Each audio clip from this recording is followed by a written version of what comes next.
Hi friends, good morning to everyone. This video I am making for all the students and children who want to learn English and want to excel in this field. So basically I am making this video so that all the children, if everyone's family, there is no one to teach them English or something like that. So I would like to help everyone who is out there and wants to move further with the English language. So this is my first video, and today I'll start with very basic English. बहुत simple सी English language से मैं start करूँगी और उसके बाद day by day basis पे जैसे जैसे हम प्रोग्रेस करेंगे मेरा लेवल ऑफ इंग्लिश इंक्रीज होता जाएगा. सो आज मैं बिल्कुल बेसिक वर्ड से स्टार्ट कर रही हूँ because this is the starting, ताकि जिन बच्चों को बिल्कुल भी इंग्लिश नहीं आती है उनके लिए इजी हो जाए and day by day my level of English will increase. तो आज मैं आपको बेसिक वर्ड्स बताने जा रही हूँ जो हम यूज़ करते हैं इंग्लिश में अपनी day to day life routine में. तो जैसे हम सुबह उठते हैं तो हम जैसे बड़ों को हिंदी में नमस्ते बोलते हैं, पाँव छूते हैं, बट इन इंग्लिश वी से good morning. So the first word is good morning. We use the word good morning when we wake up early in the morning, and basically English में good morning starts from 12. रात को जो 12 o'clock है 12 AM से हमारा morning start हो जाता है till 12 noon. Noon is जब तक दोपहर के 12 बजे तक, तो उस पीरियड को हम कहते हैं गुड मॉर्निंग. उसके बाद नेक्स्ट आता है good afternoon. So good afternoon हम विश करते हैं दोपहर के 12 बजे से शाम के 6 बजे तक. किसी को भी हम मिलते हैं अपने फ्रेंड्स को, बड़ों को, तो हम कहते हैं गुड आफ्टरनून. उसके बाद हमारा थर्ड आता है गुड इवनिंग. फ्रॉम 6 PM शाम के 6 बजे से अगर हम किसी को मिलते हैं अपने फ्रेंड्स को, बड़ों को, या आपके फादर, कोई मदर कोई जॉब से घर आ रहे हैं, तो we will say them good evening. And after that at the time of sleeping, जब हम सोते हैं, वी से गुड नाइट.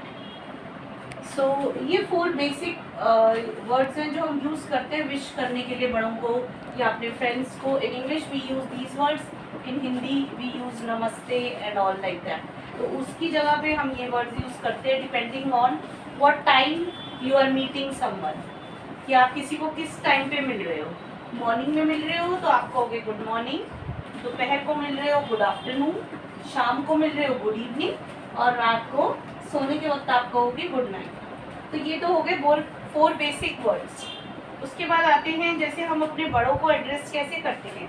आपके घर में बड़े पेरेंट्स होंगे, आपके दादाजी दादी जी, तो आप अपने दादा को इंग्लिश में हम जैसे बोलते हैं ग्रैंडफादर, बट इन शॉर्ट आजकल जो बेसिकली यूज़ किया जाता है ग्रैंडफादर की जगह पे word that is grandpa.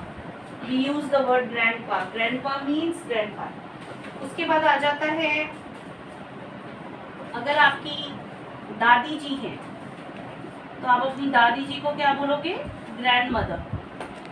Grand mother.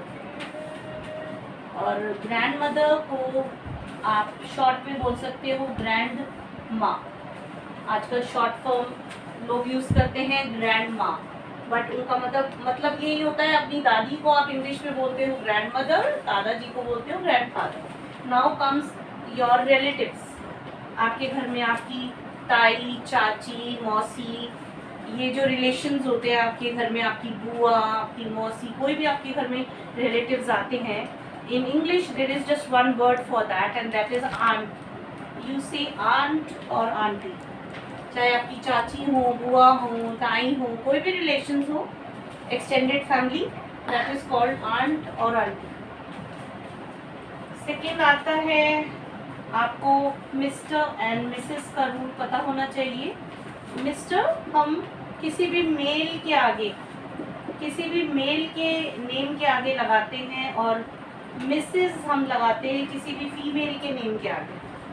So basically mister use होता है जैसे आप किसी मेल, किसी आदमी का नाम लेते हैं तो आप बोलोगे मिस्टर राम, मिस्टर श्याम. और यही आप किसी विमेन, किसी मैरिड विमेन का जब हम नाम लेते हैं तो उसके आगे नेम के आगे ये टाइटल लगता है Mrs. Mrs means that women is married. So you will say Mrs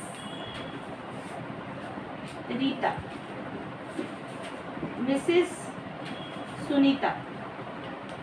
so this Mrs, ये मिसेस इंडिकेट करता है कि वो लेडी जो है वो मैरिड है. और अगर वो लेडी मैरिड नहीं है तो फिर हम यूज करते हैं miss. MS. MS is used for a girl, college going girl, any adult girl, any female. We use miss if she is not married. So we will say Miss Sita. Yeah, Miss Vandana. So basically, if I'll recap, I'll revise once again. So अगर आप अपने grandfather को बोलेंगे, जो आपके दादाजी हैं उनको हम बोलेंगे ग्रैंडफादर इन इंग्लिश और ग्रैंडपा इन शॉर्ट. दादी को आप बोलेंगे ग्रैंड मदर या ग्रैंड माँ, ग्रैंड माँ इन शॉर्ट. देन कम्स मौसी, चाची, ताई. आपके कोई भी रिलेशंस में आते हैं तो आप उनको बोलोगे आंट या आंटी.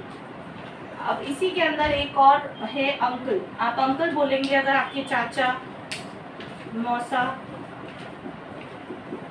ताया, आपके घर में कोई भी अंकल आ जाते हैं, तो कोई भी मेल मेंबर आ जाता है apart from your father and grand parents, तो आप बोलोगे अंकल. उन सब रिलेशंस को आप अंकल बोलते हो. After that comes the 3 titles. These are the titles mister, Mrs. and Miss. These are the 3 titles which we put in front of someone's name.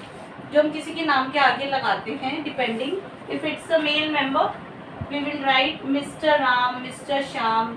अगर कोई फीमेल है और मैरिड है, we'll write Mrs. Mrs. Rita, Mrs. Sunita, and we'll write Miss if she is a girl, not married. A single woman will use the word Miss. Miss Sita, Miss Vandana. So these are the basic words or basic English which we should know. So now I'll rub and explain the other words. These are the basic ones. I hope कि आप सबने ये note down कर लिए होंगे. So English, but I am starting with very basic English, so that the children who really want to learn and they are not able to get any information, any help from their family because of any reason, so they can take the help of my channel and learn English. Those who want to proceed in their life, because English is very basic language which is very mandatory nowadays. बहुत ज़रूरी है, जो सब बच्चों को आनी चाहिए.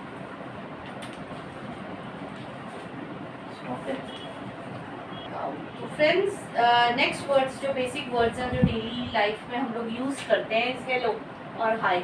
जब हम अपने फ्रेंड्स को मिलते हैं वी से हेलो और हाय. मीन्स जब भी किसी को मिलते हैं, नमस्ते आजकल हिंदी में बोलते हैं, तो वैसे हम फ्रेंड्स को हेलो या हाय यूज़ करते हैं. प्रोफेशनल वर्ड में हम जैसे good afternoon, good morning use करते हैं. उसी तरह से जब हम किसी से कुछ रिक्वेस्ट करते हैं तो we use the word please, कि प्लीज़ आप मुझे ये पकड़ा सकते हो या प्लीज़ आप मुझे एक गिलास ऑफ वाटर दे सकते हो. तो जब हम किसी से कुछ रिक्वेस्ट करते हैं, कुछ मांगते हैं, तो हम प्लीज़ वर्ड यूज़ करते हैं. Please give me some water, please मुझे थोड़ा पानी दे दो, प्लीज़ मुझे थोड़ा खाना दे दो, या प्लीज़ मुझे थोड़े पैसे दे दो. जब हम रिक्वेस्ट करते हैं तो we use the word please. Thanks, जब हम किसी को थैंक्स कहते हैं, किसी ने हमारा कोई काम किया है, we use the word thanks. कि थैंक्स, वी से थैंक्स. किसी ने आपका कुछ होमवर्क कर दिया स्कूल में, तो आप अपने फ्रेंड को क्या कहोगे? थैंक्स. किसी बच्चे ने आपको वाटर बॉटल में पानी भर के ला दिया वाटर टैप से, तो आप उसको क्या बोलोगे स्कूल में? थैंक्स. और अगर आपको किसी से कोई काम करवाना है तो आप बच्चों को क्या बोलोगे अपने फ्रेंड को? प्लीज़. उसके बाद नेक्स्ट है वेल डन. टीचर्स बेसिकली ये वर्ड यूज़ करती है. जैसे आपने कुछ अच्छा काम किया, आपके अच्छे मार्क्स आए हैं, तो आपको टीचर्स क्या बोलेंगी? Well done. वेल डन मतलब कीप इट अप, गुड, कि आपने अच्छा किया. अच्छा काम करने पे आप बोलते हो वेल डन. या आपके जैसे किसी फ्रेंड ने कोई कंपटीशन जीता है, कोई भी पेंटिंग कंपटीशन, तो आप उसको कह सकते हो वेल डन. वेल डन मतलब गुड. नेक्स्ट गुड बाय और बाय. वी से गुड बाय और बाय, जैसे आपके स्कूल की छुट्टी हो जाती है बच्चों की तो अपने फ्रेंड्स को क्या बोलते हैं, बाय या गुड बाय, बाय और गुड बाय।